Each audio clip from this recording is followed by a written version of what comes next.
네, 우리 신약 강좌 시작하도록 하겠습니다. 구약은 하나님과 이스라엘 민족의 사랑 이야기입니다. 그럼 신약을 어떻게 큰 제목으로 정리할까요? 신약은 예수님과 교회의 사랑 이야기로 읽으시면 되겠습니다. 자, 다시요. 구약은 구약은 이스라엘 민족과 하나님의 천년간의 사랑 이야기입니다.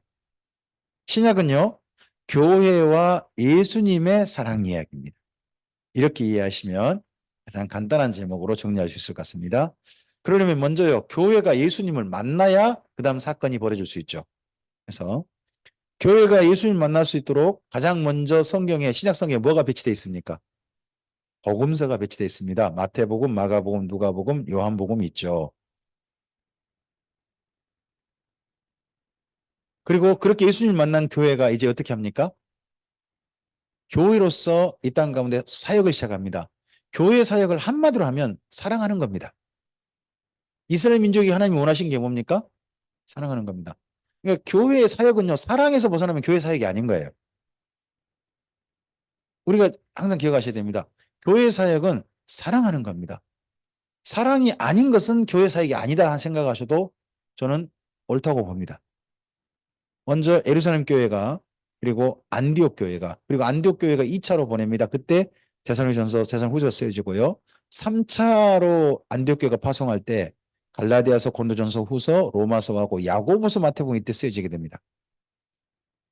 그리고 그 이후에 교회가 재판을 받습니다. 바울이 재판을 받아요. 재판 받으면서도 사랑합니다. 교회는 어느 형편에 있든지 해야 될 일이 뭡니까? 사랑하는 일을 해야 됩니다. 예, 이때 죽을 각오로 가죠. 하고 연보해주고서 좋은 일 해주고 투옥당합니다. 그리고 로마로 재판을 받는데 그 재판 받을 때에 쓰여진 성경이 빌립보서, 에베소서, 골로새서, 빌레몬서, 앳빌골몬이라고 그러죠. 흔히. 예, 그 성경과 마가복음, 누가복음, 사도행전이 이때 쓰여지게 됩니다. 그리고 교회가 그 이후에 환란을 당합니다. 환란을 두 차례 당해요. 하나는 네로 황제 1차 박해고 그 이후에 도미티아누스의 2차 박해가 됩니다. 이러면서도 교회는 환란 당하면서도 사랑합니다. 기억하시기 바랍니다. 교회는 평안하든지 어렵든지 고통스럽든지 간에 해야 할 일은 한 가지입니다. 사랑하는 일입니다. 이 일을 위해서 부름받았고 이 일을 명받았습니다. 그리고 교회가 끝까지 사랑합니다. 그게 마지막 사도 요한의 얘기죠. 그래서 로마의 2차 기독교 박해 때도 교회는 지속적으로 사랑하는 이야기로 마무리된 게 요한 계시록까지입니다. 이스라엘 민족에게 하나님이 원하시는 건 뭐였습니까? 네, 가나안 땅이 복지가 되는 겁니다. 가나안 땅이 복지가 되는 거. 신약 성경에서 하나님께서, 예수님께서 원하신 건 뭡니까? 이 땅이 복지가 되는 게 아닙니다. 이 땅에서 주님의 교회답게 살다가 하나님의 새하늘 새 땅에 새 에루살렘 성에서 주님이 복지를 준비하시겠답니다. 예수님께서 그곳으로 초대하시는 이야기가 신약 성경의 마지막 이야기가 됩니다. 이 땅에서 주님의 교회답게 살다가 결국 우리가 마지막 이룰 곳은 이 땅이 아니고 예수님이 준비하신 아버지지. 거기에 이르게 합니다. 그래서 먼저 교회가 예수님을 만난 이야기로부터 신약 성경은 출발을 해야 합니다. 우리가. 자, 마태복음, 마가복음, 누가복음, 요한복음에요. 각각의 중요한 단어가 있습니다. 키워드라고 그럴 수 있죠. 그 단어는 좀 기억하고 읽으셨으면 좋겠습니다. 마태복음에서 예수님을 가리킨 표현이 왕 혹은 메시아. 메시아란 말을 어, 헬라어로 쓰다 보니까 다르게 쓰죠. 그리스도라고 말을 씁니다. 그리고 마가복음에서 중요한 단어는요. 복음입니다. 마가복음 1장 1절에 어떻게 되죠? 하나님의 아들 예수 그리스도 곧 복음의 시작이라. 하나님의 아들 예수 그리스도가 뭐라고요? 복음이라는 겁니다. 그러면 하나님의 아들 예수 그리스도를 줄여보세요. 머리 글자만 따가지고요. 여러분 저 라틴어로 해보세요. 예, 익두스. 물고기가 됩니다. 물고기. 그래서 로마 사람들은 어디 길거리 만나다가요. 그 당시 로마 사람들은 물고기를 그리면 아멘 하고 헤어지고 물고기 그리고 헤어지고 그랬다고 합니다. 예수 믿는 분들은. 네. 그게 마가복음 1장 1절입니다. 하나님의 아들 예수 그리스도. 거기죠. 그리고 누가복음은요. 사실이란 겁니다. 누가는 한 번도 예수님 만난 적이 없습니다. 바울을 통해서 예수님을 소개받았습니다. 그리고 나중에 바울이 재판받고 있을 때 예수님께서 계셨다는 걸 실제 가봤습니다. 예수님과 함께 살았다는 사람도 만나봤습니다. 그러면서 그분이 나중에 글을 읽을 사람들, 누가의 글을 읽을 사람들한테 이렇게 소개합니다. 우리 중에 이루어진 사실에 대하여 이렇게. 내가 들은 이야기라고 하지 않습니다. 예수 사건을 뭐라고 표현해 보래요? 우리 중에 이루어진 사실. 예수 사건은 꾸며낸 이야기가 아니라 사실이라고 강조합니다. 요한복음에서 예수님은요, 하나님이십니다. 태초에 말씀이 계시니라. 이 말씀이 하나님과 함께 계시니 이 말씀은 곧 하나님이시다. 마태복음에서 가장 중요한 예수님의 정체성은 하나님이신 예수님입니다. 각각의 복음서가 드러내고 있는 예수님의 색깔들을 우리가 잘 기억하시고 복음서를 읽으셨으면 좋겠습니다. 예수님 오신 이유를 여러 가지 이야기할 수 있어요. 근데 저는 우리 참빛교회가 참빛교회인지라 빛이신 예수님과 관련돼서 이야기하겠습니다. 한번 앞을 보시고 읽어주실까요? 그 안에 생명이 있었으니 이 생명은 사람들의 빛이라. 빛이 어둠에 비치지래 어둠에 깨닫지 못하더라. 참빛 그 세상에 와서 각 사람에게 비추는 빛이 있었습니다. 그 빛은 제 머리에 빛나는 빛이 아닙니다. 예수님이 참빛이십니다. 참빛.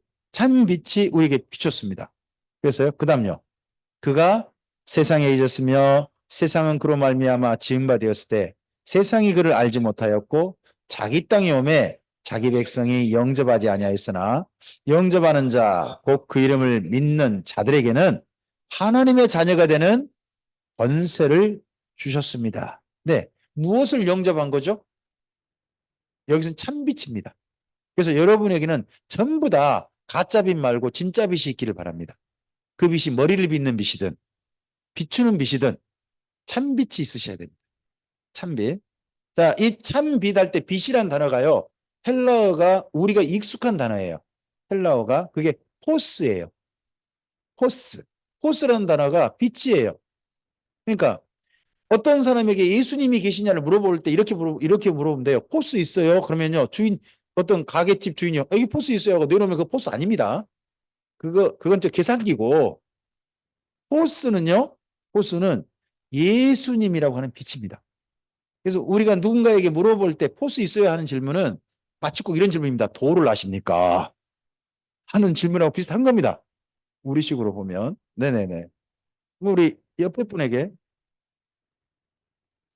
아까 이게 조금 좀 체크가 좀 돼버린 모양이에요.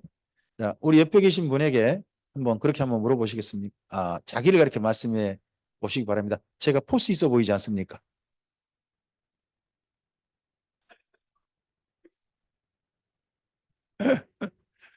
보통 우리가 포스 있어 보인다 그러면 뭐 어떤 사람이 떠오릅니까? 포스 있어 보인다 그러면 형님 뭐 이런 사람? 뭐 그런 사람입니까? 그게 아니고 예수님이 내 안에 계시면 그분이 포스시니까 내 안에 예수님이 계신다 하는 걸 포스 있다라고 우리가 이해하자는 겁니다. 네.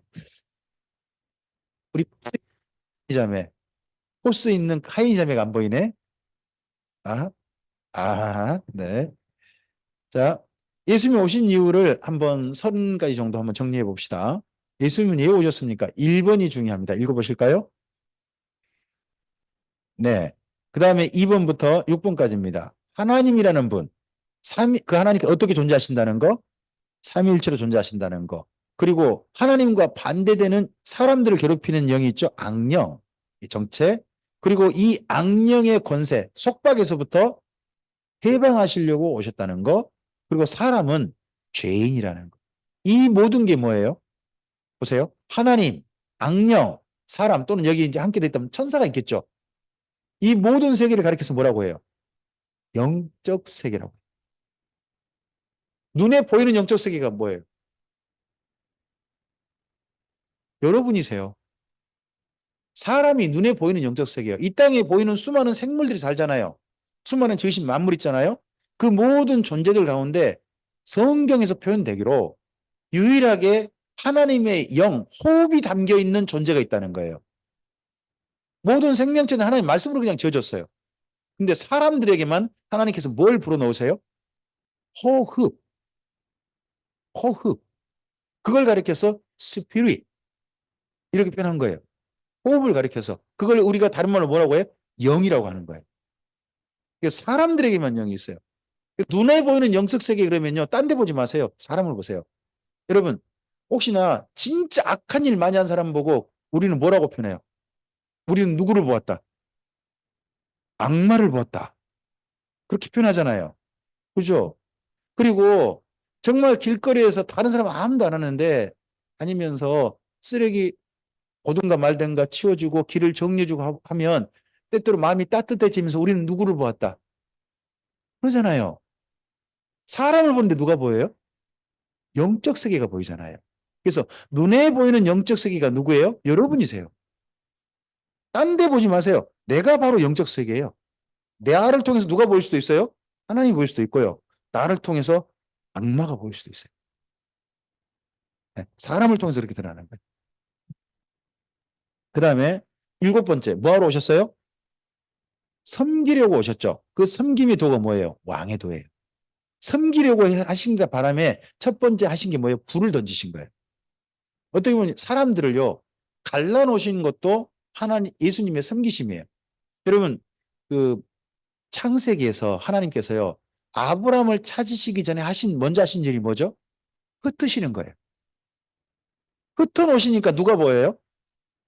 다 악한 사람인 것 같은데요. 흩어놓고 한 사람 한 사람 보다 보면요. 그 속에 보여요. 혹시나 여러분 옛날에 제가 가끔씩 듣는 그 이야기인데 예전에 광고 중에요. 광고 중에 서울역 앞에 수많은 사람 태극기 들고 나와서 막 흔들어요. 광고, 옛날에 그런 광고 있었어요. 그럼 누가 막 중요한 사람 지나간다는 거죠. 근데 그런 사람 가운데요. 저쪽에서 한 양복 입은 사람이요. 막 손을 흔들어 저쪽으로 환하게 웃으면서.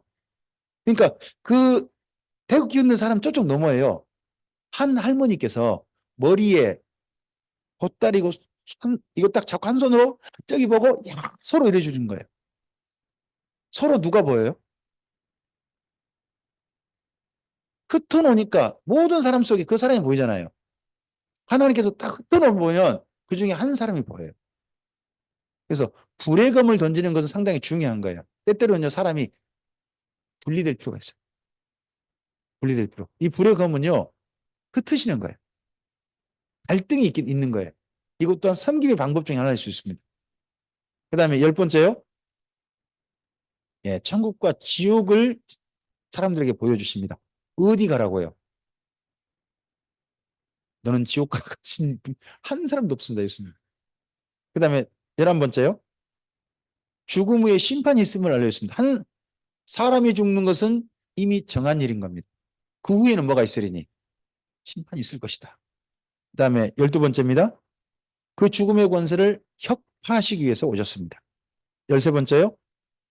죄에서 구원하러 오셨습니다. 그리고요. 하나님께 부르시기 위해서 오셨습니다. 그리고 하나님과 우리 사이가 어떻게 되길 원하셨습니까? 사이가 좋기를. 사이가 좋기를 그래서 오셨습니다. 그 다음에 16번째입니다.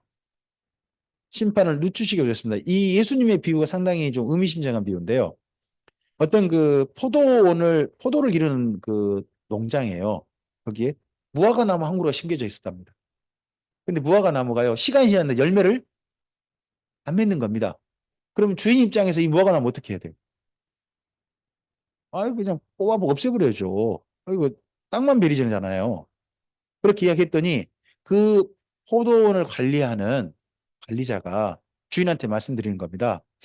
1년만 한번 기다려 보시죠. 제가 이 나무 잘 갖고 보겠습니다. 그리고 1년 후에도 열매 안 맺으면 어떻게 합시다? 뽑아봅시다. 1년이 지금 얼마 된 거예요? 2000년 넘은 거. 사람들을 향하신 하나님의 자비가 2000년 넘게 유예된 거죠. 앞으로 얼마 유예될까요? 모릅니다. 모르지만 하나님께서 분명한 지금도 연기시켜 준 거죠. 지금 현재 법정용어로 해볼까요? 지금 현재 집행유예 기간입니다. 그걸 가리켜서 흔히 성경은 다른 말로 말세라고 합니다. 예수님의 초림부터 재림까지 기간. 네. 17번째요. 철학과 종교의 최종 목적이 뭔가요? 신을 만나는 겁니다. 철학은 모든 원인 중에 원인을 만나는 것이 철학의 최종 목표입니다. 그리고 종교는요, 신을 만나는 거잖아요. 근데 예수님께서 누구를 보여주셨습니까? 하나님을 보여주셨습니다. 제일 원인이 누군지 보여줬습니다. 그런 의미에서 철학과 종교가 폐해졌다는 것이지 필요 없다는 얘기는 아닙니다. 지금도 철학은 나름대로 역할을 합니다. 만약에 종교가 없다면요. 사실 기독교라는 것도 종교 아닌가요? 종교 테두리 안에 존재합니다. 다만 우리의 삶이 종교가 돼서는 안 된다고 우리가 자꾸 언어를 유의를 하죠. 신앙이어야지 종교가 돼서는 안 된다는 언어 유의를 하지 않습니까? 하지만 분명하고 지금도 현재 우리 삶은 종교라는 테두리 안에 있는 겁니다.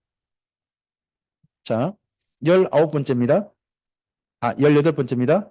참 진리를 보여주시고요. 그리고요, 오해를 바로. 참 진리면 진리가 아닌 것도 보이겠죠. 이 땅에서 우리는 둘 다 보여야 됩니다. 뭐가 진짜인지 보여야 되고 진짜가 아닌 것도 보여줍니다. 그죠? 얼마 전에 우리나라 이런 그 논쟁이 있었습니다. 한 분이 목에 찔렸죠? 찔린 게 이게 나무젓가락이냐 아니면 칼이냐를 가지고 논쟁했습니다. 또 어떤 데 과도래. 그 과도로 발표된 정부 기관이었어요. 뭐 이런 것도 있었죠. 근데 사실 알고 보니까 진짜 실제가 전혀 실제가 달랐죠. 그러면 실체가 드러났죠. 그럼 그동안 있었던 나무젓가락이니 과도란 말은요, 사라져야 되는 이야기잖아요. 그죠? 그리고 이번 전주에서 대통령께서 한 야당 의원하고 악수하시다가 5초도 안 되게 악수하시고 바로 손 놓고 이야기만 했어요. 대통령님 국가 기조를 바꾸셔야 됩니다 했더니 나갔단 말이에요. 그분을 나가게 하신 분들이 경호원들이었죠. 근데 그 청와대에서 발표한 게 뭡니까? 손을 안 놔서 그랬다는 겁니다. 아, 사진 다 찍혔는데 그러기도 하고 또 이번에 정식으로 재판에서 판결을 받지 않습니까? 아, 날리면으로 그렇게 발표를 했어야 되는데 바이든이 발표했기 때문에 이건 잘못된 거다. 이거 정정 보도하라 하고 정식으로 법원에서 판결을 내려줬습니다. 무엇이 진실인지는 우리가 다 사실은 나름 보일 겁니다. 나름 보여요. 그러니까 진리가 보이면 뭐도 보여요? 오해한 것도 함께 보여야 되는 겁니다. 그래서 오해는 뭐 해야 되고요? 버려야죠. 진리는요, 붙잡아야 되는 것이 예수님께서 우리에게 보여주신 겁니다. 그래서 예수님 이런 말씀하십니다. 너희가 뭐뭐라고 들었으나 나는 너희에게 말한다. 이렇게 말합니다. 어디서 많이 들어보신 기억 없습니까? 너희는 이러이러하다고 들었으나 나는 너희에게 말한다. 이런 표현이 어디가 나오죠? 마태복음의 5장에 나옵니다.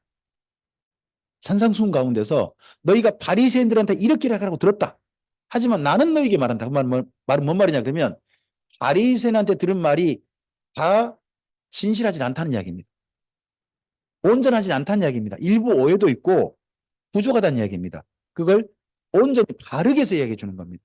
자, 이웃을 사랑하고 원수를 미워하라는 것을 너희가 들었으나 나는 너희에게 말하노니 원수가 네 뺨을 치고자 하거든 오른뺨을 치면 어디다 내놓으라고요?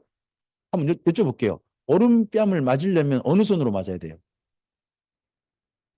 여러분 오른손으로 보통 때리잖아요. 오른손으로 상대편 오른뺨 때리려면 어떻게 때려야 돼요? 이렇게 때려야 돼. 이렇게. 말 되냐고 이게. 그럼 어떻게 때릴까요? 이렇게 때리는 거예요. 이스라엘 민족이요. 제일 수치스럽게 여기는 게요. 손바닥으로 맞는 것보다 손등으로 맞는 거래요. 손등으로 맞았어요. 그런데 그러면 뭐 해야 돼요? 내 장갑 벗어 탭탭 던져야지. 결투. 이래야 되는 거 아니에요? 그런데 그런 사람한테 뭐 하라고요? 오른밤도 오른손으로 했으니까 내 왼밤도 때려. 내놓으라는 거예요. 이거 우리 할 수 있어요? 근데 예수님이 그게 사랑 방법이에요. 쉽지 않죠? 쉽지 않죠? 예. 그런 사랑의 정신을 가르쳤다. 예수님께서. 그럼 앞서서 했던 말은요. 일반적인 방법이잖아요. 그걸 넘어서는 사랑의 방법론을 사랑의 원리를 이야기하신 거예요. 저는 그래서요. 산상수만큼 마땅히 따라야 할 길인데 어려운 게 없는 것 같아요. 마땅히 가야 할 길인 건 맞는 것 같아요. 근데요, 내가 실제 따라하기는 내 감정이 도저히 이게 용납이 안 돼. 막 그런 게 사실은 있어요. 하여튼 좀 그래요. 그리고 또 20번째요. 그래서요, 뭐예요? 율법을 완성하는 거예요. 사랑은요, 율법을 완성하는. 21번째입니다. 믿음과 소망과 사랑을 가르치러 오셨습니다. 22번째입니다. 역사의 종말을 계시하기 위해 오셨습니다. 이 역사도 종말이 언젠가 있다는 겁니다. 구약 성경 가운데서 앞으로 인류 역사가 종말된다는 그런 이야기 있습니까? 의외로 작게 부분적으로 묵시는 있을지 모르나 인류 역사 종말은 그 이야기 되지 않습니다. 근데 인류 역사의 종말을요, 신약성 예수님 때 이후로 주어지게 됩니다. 그 다음에 23번째입니다. 이방인의 소망이 되시기 위해서 오셨습니다. 그 다음에 24번째입니다. 진리 안에 자유가 있음을 주시고 있습니다. 진리를 알지니 진리가 너희를 자유케 하리라. 기차는 어디에서 자유로워야 합니까? 레일리에서요. 물고기는 어디서 자유로워야 합니까? 예, 그러니까 물고기를 자꾸 육지로 끌어올리려는 진화론자는 잘못된 겁니다. 물고기는 물속에서 자유로우면 됩니다. 자유로울 장소가 있죠. 그럼 성도는 어디 가서 자유로워야 돼요? 진리라는 겁니다. 진리 안에서 자유롭다는 겁니다. 그럼 진리를 실천하는 것 자체가 자유로운 것이 돼야 된다는 거예요. 우린 진리를 실천하는 걸 뭘로 여기는 경우가 많냐 그러면요. 속박처럼 여기는 경우가 많습니다. 나를 구속하는 걸로 여기는 경우가 많습니다. 근데 그렇게 사는 건 진짜 자유를 누리는 거라는 겁니다. 밭죽고 물고기가 물속에 있어야 자유로운 것처럼. 그런 부분을 예수님 이야기하십니다. 그 다음에 25번째입니다. 자기 백성을 구속해서 하나님께 돌리기 위해서 오셨습니다. 26번째입니다. 은혜의 새 역사를 시작하기 위해 오셨습니다. 그래서 예수님 이전과 예수님 이후로 우리 인생과 역사가 나뉘게 되죠. BC와 AT로. 그 다음에 27번째입니다. 우리 마음에 하나님의 나라를 시작하기 위해서 오셨습니다. 그리고 28번째입니다. 교회를 건축하시기 위해 오셨습니다. 주님의 교회가 이 땅에 건설되기 위해서 성전을 짓기 위해서 오신 겁니다. 그 다음에 29번째입니다. 참된 평화를 주시고 오셨고요. 30번째요. 그럼 여기 앞서서 첫 번째부터 29번째까지 있잖아요. 이 모든 것이 누구의 뜻이에요? 하나님의 뜻이죠. 그걸 성적에 오셨고 예수님은 십자가상에서 말씀하셨습니다. 다 이루었다. 라고 번역하는데 그 말씀이 이 모든 진리의 오신 목적에 대해서는 맞는 말씀이겠죠. 그리고 제가 두 개를 더 붙여봤습니다. 31번째입니다. 뭐 하시려고요? 새 언약을 맺기 위해서 오셨습니다. 그래서 신약 성경은요, 구약이 아니에요. 우린 새 언약 속에 있습니다. 신약 속에. 그리고 32번째입니다. 사랑의 모범으로 오셨습니다. 사랑의 모범으로. 사랑하는 건 이렇게 하는 거야 하는 것을 실제로 삶으로 사셨습니다. 이런 예수님이 어떻게 생기셨을까요? 자, 여기 제가 있는 지금 혹시 마우스 있는 쪽 보이신가요? 이건 어디에서 말하는 예수님이에요? 네? 정교회입니다. 정교회. 정교회에서 이렇게 예수님을 그립니다. 가운데는요. 카톨릭입니다. 카톨릭에서 예수님 이렇게 그립니다. 그 다음에 여기 예수님은요. 달력 속 예수님입니다. 달력 속 예수님입니다. 네. 각각 예수님이 각각 다르게 그립니다. 그럼 예수님의 실제 모습은 어떻게 생겼을까요?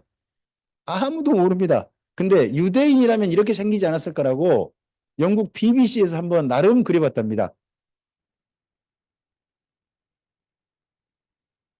헐입니까? 서준사님 가깝습니까? 근데 예수님이 이게 이제 본래 유대인이라면 이런 건데 예수님이 볼품이 없었다 그러잖아요. 말은 말랐다고 하잖아요. 이게 이제 일반적인 유대인 모습인데 여기 좀 빼짝 마른 모습으로 그렇게 해야 아마 맞을 것 같긴 합니다. 예, 아주 부르주아 같죠. 그러니까 예수님의 머리카락은 이렇게 유대인 머리카락 보통 곱슬머리거든요. 그리고 눈도요. 까맣고요. 전부 다 까맣습니다. 예수님의 눈 파랗게 그리면 그 전부 다 잘못된 겁니다. 유대인은 절대 그렇지 않습니다. 그리고 코는요 항상 이렇게 매부리 코가 유대인들의 전형적인 코입니다. 예수님이 뭐 마리아의 뱃속에서 유대인의 유전자를 그대로 활용하여 태어나셨다면 그렇게 태어나셨겠죠. 네네. 예수님께서 주로 사셨던 곳은 어디입니까? 나사렛입니다. 나사렛. 그래서 예수님을 앞에 지역을 붙이죠. 나사렛 사람 예수. 그렇습니다. 저는 어디 사람입니까? 저는 금산 사람, 네, 금산 사람입니다. 금산. 금산 사람입니다. 아, 저를 보시면 인삼을 생각하시면 안 되고요. 네, 고흥의 소록도 너머에 있는 섬, 그 섬이 금산입니다. 금산이 제 고향이거든요. 네네네. 저는 해외산입니다. 국내산 아니고, 국내산 아니고, 해외산. 바다 건너서 저는 왔습니다. 네, 예수님은 여기 나사렛이라는 곳입니다. 여기 옆에 이 뾰족 나온 여기 갈멜산이 있어요. 예, 갈멜산에서 이쪽 이스라엘 평원에서 이쪽 갈릴리 호수로 오는 그 중간 정도에 나사렛이 있습니다. 나사렛 위에 세포리스라고 하는 곳이 살짝 표시가 돼 있죠. 세포리스. 여기가 그 당시에 도시를 짓고 있었답니다. 헤롯 왕이. 그래서 이 도시 한 번 지으면 그 당시에는 몇 년 걸릴까요? 도시 하나 만드는데 얼마 걸리겠어요? 기획 도시를 만들면요 수십 년 걸린답니다. 그러니까 예수님의 아버지가 와가지고 이 세포리스 가서 노동자로 일하시고 그리고 예수님도 나중에 일할 만한 나이 되면 세포리스 가서 일하셨을 걸로 짐작합니다. 예수님이 목수라 그러죠. 목수면 뭘 잘 다루는 사람입니까? 꼭 우리는 나무를 떠오릅니다. 목수는 뭐라 여기 원래 목수는 말은 뭐냐 그러면요 건설 기술자라는 뜻입니다. 건설 기술자 그런 뜻의 말입니다. 네. 지금 현재 나사렛입니다. 그리고 나사렛 사람이라 할 땐 유대인들은 독특한 언어를 쓴다고 합니다. 촌놈이란 뜻이랍니다. 이스라엘 민족이 말할 때 우리 같으면 전라도에서 촌사람 그러면 어디가 떠오르세요? 전라도 사람 중에서 어디 촌사람 그러면 신안사 거기 목포에서 소용된 말이죠. 목포에서는 신안사람 그러면 아, 예, 하여튼 그런 식으로 쓰지 않습니까? 우리 고흥에서는요 어디를 항상 우리보다 못한 사람으로 말하는지 아십니까? 고흥에서 왜 그렇습니까? 고흥은 옆에 보성을 보고 항상 깔봅니다. 보석을 항상 깔봅니다. 왜? 은근히 경쟁의식이 있는 거예요. 다 똑같은 총구석인데 총구석 옆에 있는 바로 옆에 붙어 있는 데 있지 않습니까? 거길 갖다가 꼭 우리보다 깔봅니다.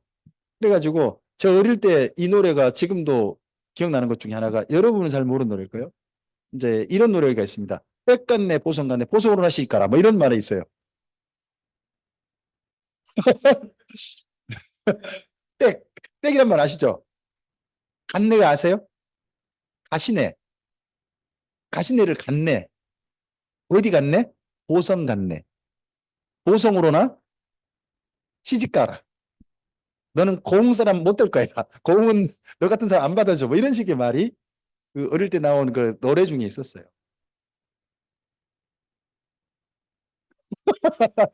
굉장한 비교의식이 있었던 거죠. 하여튼 그런 식의 있는 것처럼 이스라엘 민족은 나사렛 사람 그러면요. 땅끝 뭐 그런 사람 뭐 그런 걸로 생각하는 겁니다. 그런 걸로 생각하는 표현이 있었습니다. 나사렛을 한번 좀 가볼까요? 지금은 화려합니다. 지금 화려합니다. 나사렛의 야경 한번 보시겠습니까? 야경. 이제 보일 거예요. 참 기다려요.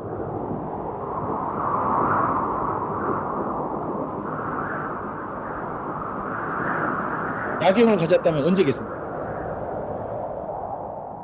성탄절쯤. 성탄절쯤에 있는 그 나사렛 행사라고 합니다. 그러면 성탄절쯤에 이때 뭐 하늘에서 이곳에서 뭐 할까요? 불꽃 터뜨리고 뭐 그런 것들 있는 모양. 가보고 싶긴 하더라고요.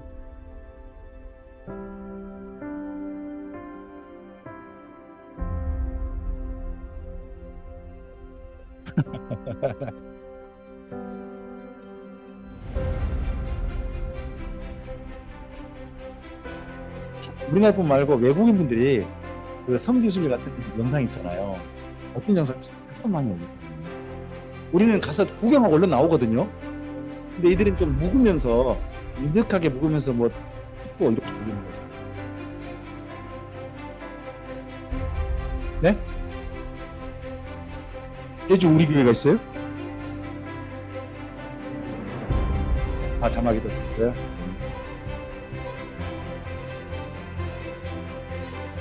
나사렛. 지금 나사렛의 야경이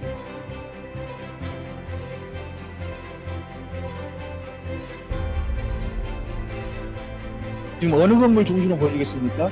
나사렛에 가면 실제 여러분이 가실 성지순례 할때 들어갈 건물들입니다. 예배당 뭐 탄생기념교회라든지 이런 데 가면 됩니다. 마리아 기념교회라든지 막 그런데 여기가 굉장히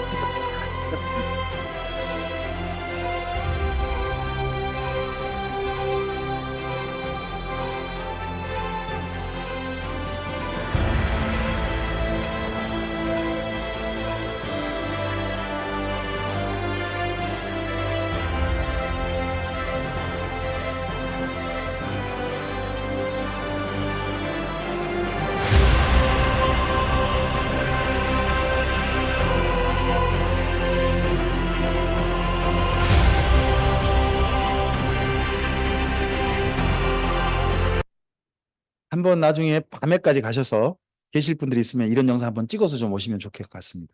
성탄절쯤에 가셔서 아 여기 목사님들이나 성도님들 대부분 다 성탄절 예배를 드리셔야 되기 못 가시겠군요.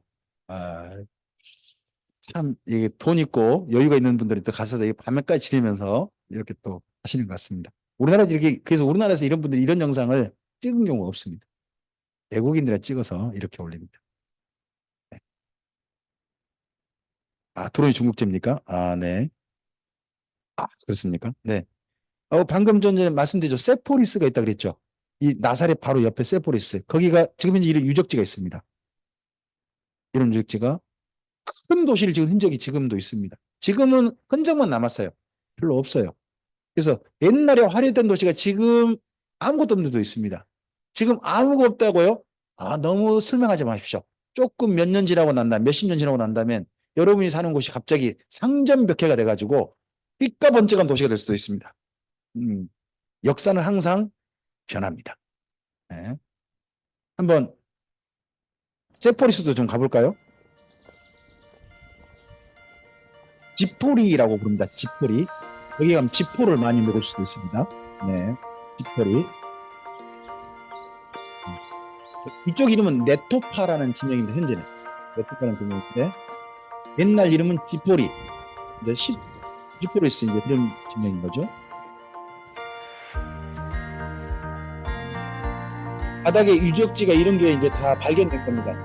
그래서 딱 사람이 오셨는데 들어와가지고 볼 수 있도록.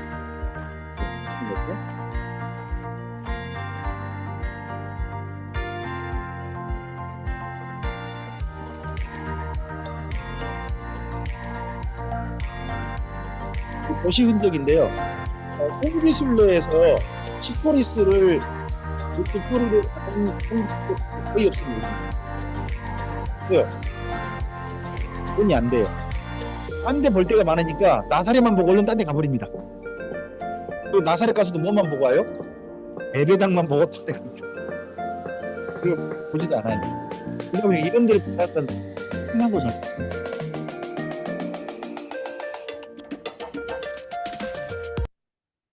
잠깐만요.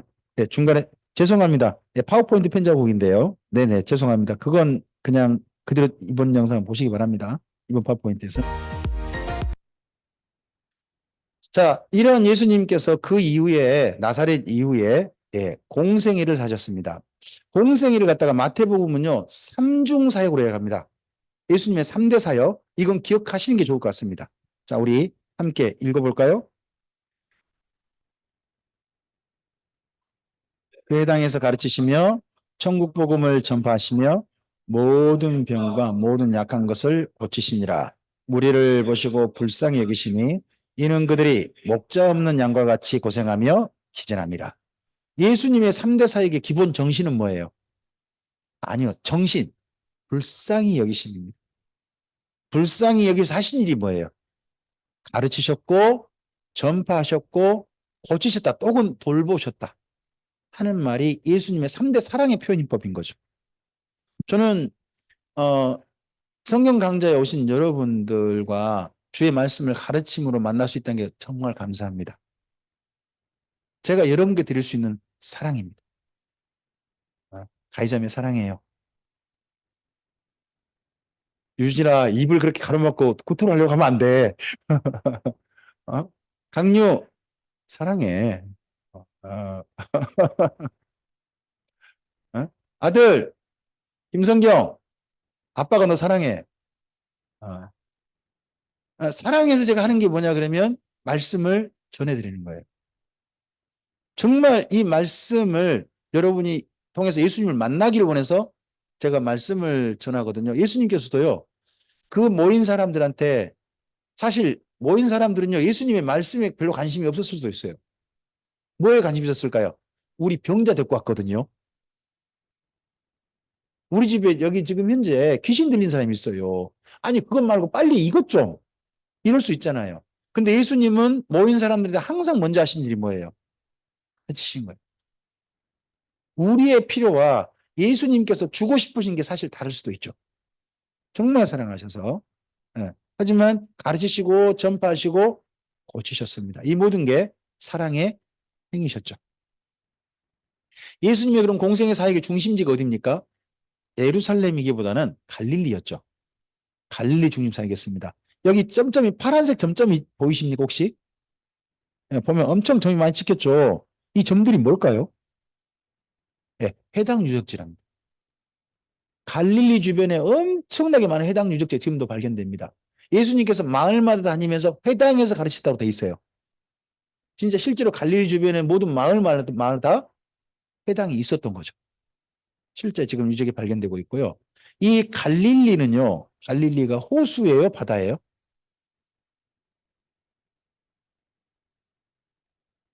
이 물은요, 이 위에 가이사라 빌립보에서 물이 흘러내려와요. 바닷물이 내려올까요? 민물이 내려올까요? 민물이 내려오면 이 호수는 뭐, 이건 그럼 호수예요, 바다예요? 그러니까 호수잖아요. 근데 이게 한가운데 딱 깊이 들어가잖아요. 420m가 내려간대요. 상당히 깊이 들어가잖아요. 저 밑으로 가면요. 밑바닥은 짠물이래요. 그러니까 위에는 뭔 물이고 민물이고 밑에는 그럼 물고기가 어떤 물고기가 살까요? 물고기는 민물고기만 살아요. 그러니까 베드로 고기 있죠. 153마리 다 무슨 물고기예요? 민물고기예요. 민물고기가 사는 거예요. 민물고기가 삽니다. 근데 저 밑바닥에는 깊은 데는 짠물이 있다는 거예요. 왜 그럴까요? 여기가요. 소위 말해서 예수님보다 더 낮아요. 예전에. 그리고 여기가 옛날에는 총 하고 터졌을 걸로 봐요. 화산. 화산이 터져가지고 주변이 화산지대처럼 돼 있어요. 근데 이곳 호수 이름 또는 바다 이름을 뭐라고 불러요? 갈릴리 바다. 그러기도 하고 베시다 사람 뭐라고 불러요? 베스다 호수 그렇게 부르고요. 게네사라 사람은 뭐라고 불러요? 게네사람 뭐 그리고 디베라 사람은요. 맞찍고 똑같은 지명을 앞에 두고요. 우리는 동해라고 그러고 일본 사람은 일본이라고 부르잖아요. 똑같은 바다 놓고 안 그래요? 똑같은 바다 놓고 그러잖아요. 일본 사람 일본이라고 부르고 우리는 뭐라고 불러요? 동해라고 부르잖아요. 그죠? 예. 그런 지명이 있는 것처럼 여기도 자기가 사는 곳 중심으로 부르는 지명이 있어요. 제가 갈릴리 호수에 도착해서 그때 찍었던 거예요. 그럼 제가 서 있는 곳은 어딜까요? 호텔입니다. 잠잘 때 숙소에서 여기 갈릴리를 보고 찍었습니다. 그럼 저녁에 찍었으면 언제 또 찍어야 될까요? 네, 아침입니다. 아침에도 찍었습니다. 예. 그럼 이곳이 그러면 이렇게만 보니까 뭐 없잖아요. 조금 좀 가보면 거기 뭐도 타고 다녔을까요? 게네사렛이라는 도시에 가면요. 예수님 당시에 배 유적이 발견됐어요. 이게 그 당시 배랍니다. 배 밑바닥만 좀 발견된 거예요. 이걸 갖다가 딱 넓은 데 마련해 놓고 거기다가 들어가서 구경을 합니다. 구경할 때 뭘 내야 합니까? 그렇죠. 이 배 보면서 뭘 냅니까? 돈 내고 보는 겁니다. 네? 진짜입니다. 사가서 없어지는데 이건 남은 겁니다. 그 당시에 배가 그 예수님 당시 배가 발견된 게 거의 없는데 발견된 겁니다. 목포에 가면 신안에서 인산 해저에서 발견된 옛날 보물선 있지 않습니까? 그 유적지 있잖아요. 박물관 있잖아요. 그런 거 게네사렛에서는 그 앞에서 했던 게 이걸 한 겁니다. 우리는 무슨 기대감을 가지고 이 배를 보러 갈까요? 혹시나 모른다. 예수님이 이 배에 타셔가지고 너희는 내 말을 듣거라 가르칠 수도 있고, 그죠? 그럴 수도 있으니까. 그래서 여길 가는 겁니다. 갈릴리 호수를 좀 볼까요? 티베리우스, 티베라 쪽에서 보는 겁니다. 여기는 어딜까요? 저 위쪽에서 내려오는 물입니다. 여기는 내려가는 물이고요. 이게 야자 열매죠. 대추 야자. 대추 야자 열매고요. 이게 디베랴. 여기 티베리우스 있죠? 디베랴보다 디베랴. 지금 이렇게 관광지 건물들만 잔뜩 있더라고요. 이곳은 가보지 못했습니다. 디베랴는 못 가봤거든요. 이곳은 어디에 있습니까? 이곳은 아마도 거라사 같은 지방 그쪽 저기 있는 곳입니다.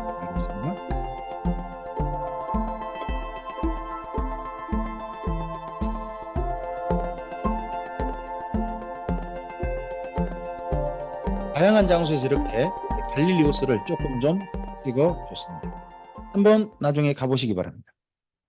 자, 그 다음 가볼까요?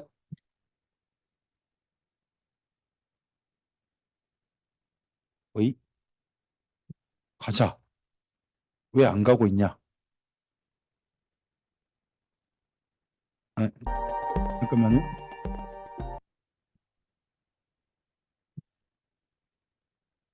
이거 너무 크게 붙였나요?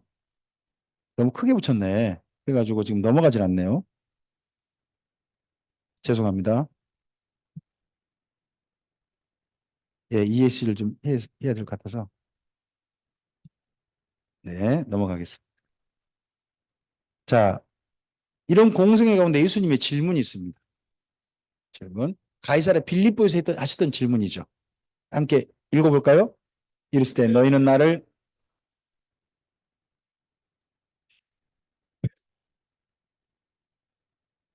예수께서 대답하여 이르시되 바요나 시모나 내가 복이 있도다. 이를 내게 알게 한 이는 혈육이 아니요 하늘에 계신 내 아버지이십니다. 하는 이렇게 예수님께서 제자들과 질문답하셨던 이 장소 좀 가보겠습니다. 거기가 여기입니다. 가이사랴 빌립보라 불리는 곳이고요. 홀몬산 밑에가 있습니다. 밑에 있어서 합니다. 여기가 음부의 입구랍니다. 동굴이 있으니까 음부 입구라고 그러고요. 이 밑에 물이 흘러나오잖아요. 여기 또 생명수가 흘러나오는 곳이라 해가지고 이곳에 신전들이 여러 개가 있었습니다.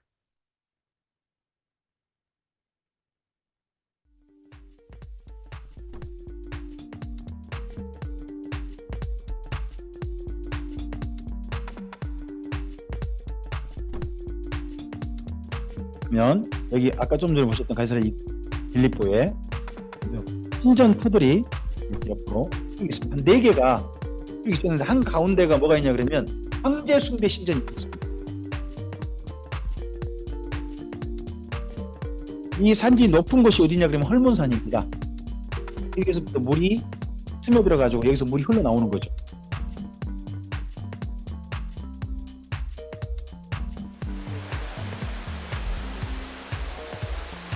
여기는 거기서 물이 흘러나와 가지고요. 쭉 밑으로 내려가면 어디까지 가냐 그러면 폭포입니다. 폭포. 거기가 판이라고 하거든요. 파니아스. 파니아스 폭포라는 데까지 있습니다. 폭포. 하는데 거기까지 찍어놓은 것 같습니다.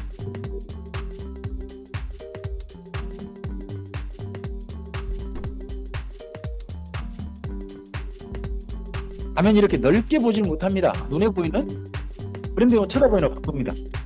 이런 영상들 읽어준 분들이 있어서 좀 더 넓게 볼 수 있는 거죠. 그래도 한번 가보면 뭐가 좋냐 그러면 맞아 여기가 있었는데 그게 넓게 딱 보이는 그런 게 있습니다. 하준사님 다녀오셨죠? 네. 저도 여기 갔거든요. 가고 난 다음에 이 영상을 보니까 맞아 이게 이렇게 이렇게 있었어 라고 한게 보이더라고요. 네. 여기 그러면 생각을 해보세요. 예수님께서요 이 신전들을 뒤로 하가요 제자들한테 물어보는 거예요. 신전 뒤가 줄비하게 만들어 놓은 거예요. 그중에 한가운데 뭐가 있어요? 황제 숭배 신전이 있어요. 그런데 제자들한테 뭐라고 질문하는 거예요? 너희는 나를 누구를 하느냐 했을 때 그 신전들이 보이는데 예수님에게만 집중해서 베드로가 답변 드린 거예요. 주는 그리스도시요 살아계신 하나님의 아들이십니다. 자, 살아계신 하나님의 아들 그러면 이 신전 뒤에 누가 의식되는 거예요? 황제거든요. 숭배 신전이 있는데 예수님께 그렇게 답변을 드려요. 그렇기 때문에 이 가이사랴 빌립보의 베드로의 답변은요. 예수님께 칭찬하실 만하신 거죠. 우리의 삶에 수없이 숭배받는 대상들이 있잖아요. 그런 속에서요. 우리의 고백이 하나님께서만이 예수님의 아버지 하나님께서만이 저희 하나님이십니다. 하는 고백을 드린다는 것은 놀라운 고백인 겁니다. 사실은. 감사한 거죠. 한번 가볼까요? 그 이후에 예수님께서는 그렇게 신앙 고백한 주의 사람들을 위해서 어디까지 이르십니까? 죽기까지 이르십니다. 자, 읽어주실까요? 모세가 인자도 들려야 하리니 이는 그를 믿는 자마다 영생을 얻게 하려 하심이라. 하나님이 세상을 이처럼 사랑하사 독생자를 주셨으니 이는 그를 믿는 자마다 멸망하지 않고 여기 3장 16절 말씀이잖아요. 근데 15절 말씀과 연결해 보면요. 어떤 예수님을 믿으라는 거예요? 십자가에 들린 예수님을 믿는 거예요. 십자가에 들린 예수님이 하나님의 사랑이라는 거예요. 십자가에서 죽으심이 우리를 향하신 하나님의 사랑이라는 거예요. 아들을 죽이셔서라도 우리를 살리고 싶으신 게 하나님의 사랑이라는 거죠. 그래서 이런 걸 영화 장면에서 가끔씩 이런 그 눈물 나는 선택을 영화 장면에서 많이 보면 사람들이 진짜 함께 뭉클뭉클 하잖아요. 내 사랑하는 사람이 손에 잡혔는데 더 많은 사람을 살리기 위해서 가끔씩 가다가 이 손을 놓고 이 사람을 외면하고 더 많은 사람을 택하는 그런 영화 장면들이 가끔씩 있잖아요. 사실 그게 누구 따라 하는 거예요? 예수님 따라. 예수님 이 장면을 따라한 겁니다. 예수님께서는요. 재판을 받으시고요. 골고다 언덕에서 죽으셔요. 근데요. 그게 옛날 2000년 전에 예루살렘으로 가면요.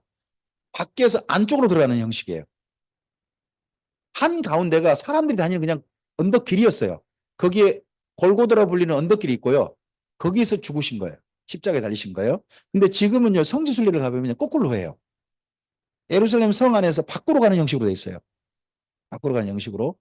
그러니까 옛날 예수님이 십자가 달리신 그 행적과는 사실 정반대 행보죠. 반대 행보로 가는 걸로 되어 있습니다. 이걸 이제 가리켜 비아돌로로서라고 하는데 좀 그렇습니다. 우리가 많이 본 장면이죠. 패션 오브 크라이스트라고 하는 장면의 일부입니다. 고난주간 영상으로 만들어진 거죠. Aten daun die hue ana Arthur. Koste. Chaya. Laite na shalaba lehim biati.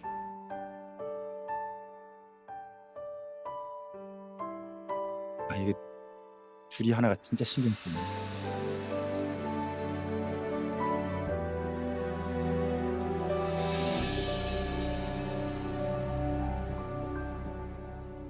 잊을 수 없는 하나님의 사랑 날 살리시려고 주신 생명 내 십자가 지고 오르신 갈보리 언덕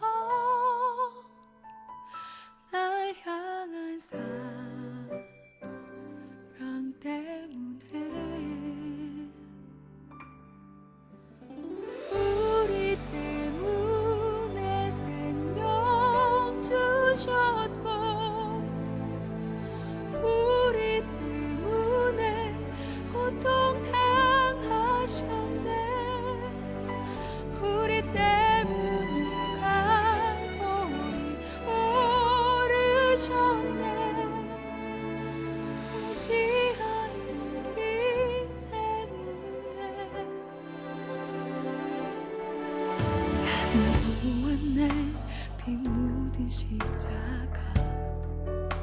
날 구하시려고.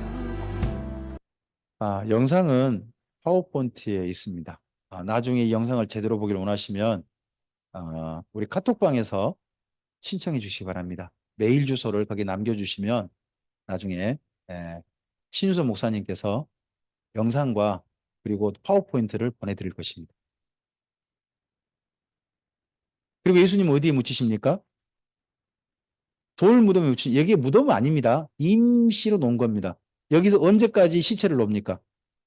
모든 살이 다 녹아버리고 뼈만 남을 때까지 잠깐 보관하는 겁니다. 그리고 난 뼈만 남으면 그 뼈를 조상들이 묻힌 곳에 갖다 함께 던져놓습니다. 그걸 가리켜서 성경은 이렇게 표현해요. 열조에게로 돌아갔더라. 이렇게 표현하는데 지금 우리 같은 뭐라고 할까요? 가족묘 있죠. 지금 화장해가지고 가족묘에 함께 하지 않습니까? 근데 이스라엘 민족은 몸의 모든 살이 다 썩어지고 뼈만 남았을 때 그 뼈를 추스려서 가루내지는 않고 그대로 조상들의 묘에 함께 던지는 겁니다. 그걸 열조에게 돌아갔더라 하는 표현을 쓰거든요. 예수님의 부활에 대해서 이렇게 이야기하시죠. 우리 함께 읽어볼까요? 그러나 이제 그리스도께서 죽은 자 가운데서 다시 살아나사 잠자는 자들의 첫 열매가 되셨도다. 사망이 한 사람으로 말미암았으니 죽은 자의 부활도 한 사람으로 말미암는도다. 아담 안에서 모든 사람이 죽은 것 같이 그리스도 안에서 모든 사람이 삶을 얻으리라. 예수님께서 부활하셨습니다. 그래서 교회에는요, 예수님의 무덤이 사실은 없는 겁니다. 빈 무덤인 겁니다. 십자가에서 예수님은 달리신 게 아니라 십자가에서 이미 내려오셨습니다. 그래서 자꾸 노 목사님은 이야기합니다. 제발 예수님도 십자가에서 좀 내려주라고. 진짜 거기 떠나셨다고. 아직도 십자가에 달려놓고 아이고 찌찌 불쌍한 예수님 하고 그렇게 하면 예수님께서 너무 안타까워하신다고. 우리는 부활하신 예수님을 믿지 십자가에 죽고 끝나버리신 예수님을 믿는 게 아닙니다. 죽으셨으나 부활하신 예수님을 믿는 거죠. 부활하신 예수님이 어떻게 됐어요? 첫째, 모습이 변하셨습니다. 생김새를 못 알아봤습니다. 제자들이 함께 지냈던 사람이. 여러분 저를 잘 보시기 바랍니다. 저를 못 알아보실 겁니다. 유진아, 지금 잘 봐도 언젠간 못 알아볼 수도 있어. 나는 너를 열심히 잘 보고 있단다. 두 번째요. 공간을 초월하셨습니다. 문이 닫혔는데 들어오시기도 하죠. 제자들과 함께 떡을 떼는데 갑자기 사라지시기도 합니다. 공간을 초월하는 몸이 되셨다는 뜻이죠. 부활 후에. 세 번째요. 이러한 예수님을 제자들이 만났습니다. 그리고 제자들이 어떻게 됐어요? 달라졌다는 겁니다. 많은 사람은 예수님 부활을 믿고 싶어 하지 않습니다. 우리 맨 처음 시작할 때 조홍현 집사님이 앤토니 플루라는 사람을 이야기했습니다. 앤토니 플루라는 사람이 부활 논쟁이라는 걸 했어요. 근데 부활 논쟁할 때 이분이 진짜 무신론자고요. 진화론자거든요. 근데 뭐를 부정 못하느냐? 예수님이라는 그분이 부활했느냐 마느냐 이거 말고 달라진 제자들이 있다는 거에 대해 부정을 못합니다. 달라진 제자들이 있다는 거. 그래가지고 결국은 그런 것들이 점점점 논쟁에서 힘 팔리는 내용이 거기 보면 보여요. 부활 논쟁이라는 책이 있습니다. 거기 보면 그런 내용이 있습니다. 제자들이 달라졌다는 겁니다. 그 다음에 네 번째요. 네. 이건 사실이 아니라는 소문이 자꾸 퍼집니다. 그렇죠? 나무젓가락 소문도 퍼지고요. 네. 뭐 명품 아니고 가짜 명품이다. 가짜다 하는 거 소문도 퍼지는 거고 자꾸 그런 소문 퍼지는 겁니다. 이게 왜요? 자꾸 물타기 하려고. 그러려고 그런 겁니다. 그럼에도 불구하고 예수님은 제자들을 만나셔서 뭐 하십니까? 승천하십니다. 승천하시면서 첫 번째요. 뭐가 확증되어 있습니까? 하나님이심이 확증되셨습니다. 두 번째요. 재림을 약속하셨습니다. 세 번째요. 약속대로 성령님을 보내셨습니다. 그리고요. 하나님 보좌 우편에 앉으셨습니다. 이러한 예수님께서 오늘 우리와 함께 하십니다. 자, 읽어볼까요? 내가 아버지께 구하게 오으니 그가 또 다른 보혜사를 너희에게 주사 영원토록 너희와 함께 있게 하리니 그는 진리의 영이라. 세상은 능히 그를 받지 못하나니 이는 그를 보지도 못하고 알지도 못함이라. 계속입니다. 그러나 너희는 그를 아나니 그는 너희와 함께 거하시며 또 너희 속에 계시겠습니다. 내가 너희를 고아와 같이 버려두지 않고 너희에게로 오리라. 성령님이 우리 안에 계신 것은요, 무엇인지 아십니까? 예수님이 다시 오신다는 약속의 확증입니다. 제가요, 한 달에 한 번 대전을 갑니다. 성경 강좌를 토요일에 한 번 가요. 갈 때 기차로 갑니다. 장성역 기차로 가는데, 제가 기차로 가는 때 그냥 탑니다. 요즘은요. 한데 가끔씩 가다가 그 기차를 관리하는 분이 앉아있는 저희가 오셔가지고, 혹시 표 좀 보여줄 수 있을까요? 해요. 그럼 제가 뭐 보여줄까요? 이걸 보여줍니다. 핸드폰 안에. 제가 표 끊었으면 확증을요, 한 달 전부터 할 수 있습니다. 이거 제가 딱 해놓으니까 뭐예요? 내가 장성에서 6시 54분에 새마을호를 타고 서대전 간다 하고 하는 확증이 돼 있는 겁니다. 이 확증표. 마찬가지로 우리 안에 성령님이 와 계십니다. 성령님이 와 계신다는 뭐의 확증인지, 뭐의 확증이라고요? 언젠가 예수님이 우리에게 다시 오신다는 확증이 됩니다. 자, 이제 예수님께서는 우리의 몸이 되게 하셔서 함께 하십니다. 그분은 우리의 머리시죠. 우리를 그분의 몸으로 삼으십니다. 두 번째요, 성령님을 보내셔서 함께 하십니다. 세 번째요, 대제사장으로서 하나님 아버지 앞에서 늘 만나십니다. 우리가 공예배를 즐거워합시다. 공예배는요, 우리의 대제사장 되신 예수님께서요, 하나님 아버지 앞에 대제사장으로서 우리를 인도하시는 순간입니다. 믿음으로써 예수님과 함께 아버지 앞에 설 수 있는 시간들입니다. 네 번째입니다. 길이 되셨습니다. 오늘 우리가 걷는 길이 예수님께서 그 길이 되셨습니다. 우리가 예수님 밖에서 걷는 게 아닙니다. 예수님 안에서 걷고 있습니다. 다섯 번째요, 중보자로서 우리를 위한 기도해 주시고 하나님과 우리 사이에서 중재하신 역할로서 여전히 함께 하십니다. 여섯 번째요, 바다들이 되셨습니다. 일곱 번째요, 그분의 우리 뭡니까? 가지입니다. 그분은 포도나무고 우리가 가지입니다. 우리가 그분과 연결되어 있으면 우리는 한 가지 할 수 있습니다. 열매를 많이 맺을 수 있습니다. 그리고요, 예수님께서 집을 지으시면서 우리와 함께 하십니다. 우리도 집을 짓게 하십니다. 예수님 안에서 멋진 인생의 집을, 성전을 짓게 하십니다. 그런 우리를 위해서 예수님은요, 또한 하늘에 아버지 집에 우리의 집을 짓고 계십니다. 함께 집 짓는 사이로 있는 겁니다. 그래서 예수님도 건축자이시고 우리 또한 우리 인생의 집을 짓고 있는 건축자들이신 거죠. 자, 결국 여기까지 예수님을 소개했습니다. 우리는 예수님과 만나야 예수님과 사랑하는 신약의 이야기를 시작할 수 있습니다. 여기 위에 제목 함께 읽으시겠습니까? 어떤 사이십니까? 그건 여러분께서 답변하시기 바랍니다. 네, 신약 첫 강좌 마쳤습니다. 감사합니다.